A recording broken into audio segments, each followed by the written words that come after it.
Twenty Kannada ವಾಹಿನಿಗೆ ಸ್ವಾಗತ. ಹಣಕಾಸಿನ ವಿಚಾರಕ್ಕೆ ಸಂಬಂಧಪಟ್ಟ ಹಾಗೆ ಯುವಕನೋರ್ವ ಮತ್ತೋರ್ವ ಯುವಕನಿಗೆ ಚಾಕು ಇರಿದಿರುವ ಘಟನೆ ಧಾರವಾಡದ ಕಂಠಿಗಲ್ಲಿಯಲ್ಲಿ ಜರುಗಿದೆ. ಮಲ್ಲಿಕ್ ಎಂಬಾತನೇ ಕಂಠಿಗಲ್ಲಿಯ ರಾಘವೇಂದ್ರ ಗಾಯಕ್ವಾಡ್ 25 ವರ್ಷದ ಯುವಕನ ಬೆನ್ನಿಗೆ ಚಾಕು ಇರಿದಿದ್ದಾನೆ. ಅರ್ಧ ಕಟ್ಟಾದ ಚಾಕು ರಾಘವೇಂದ್ರನ ಬೆನ್ನಲ್ಲೇ ಉಳಿದಿದೆ, ಇನ್ನರ್ಧ ಚಾಕು ಕೆಳಗಡೆ ಬಿದ್ದಿದೆ. ಹಣಕಾಸಿನ ವಿಚಾರಕ್ಕೆ ಸಂಬಂಧಿಸಿದಂತೆ ಈ ಚಾಕು ದಾಳಿ ನಡೆದಿದೆ ಎಂಬುದು ಪ್ರಾಥಮಿಕ ತನಿಖೆಯಿಂದ ಗೊತ್ತಾಗಿದೆ.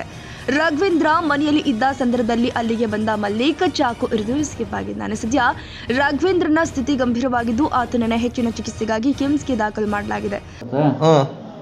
कहाँ लिया क्या तिले वो मुझे मालूम घर को आया क्या हुआ बहुत पूछा से देना 25,000 देने का तक थे 15,000 जाए ने वही 10,000 देने का तक बोला ने ठीक है बता टाइम दे मैं दिला तू कहाँ दिया कट है झगड़े काम है हमारे घर में जीवा घर में है कहाँ पूछ गली ಕಂಡಿಗಲ್ಲಿ ದಾಮಗುಡಿ ಬೋಸ್ಲೆ.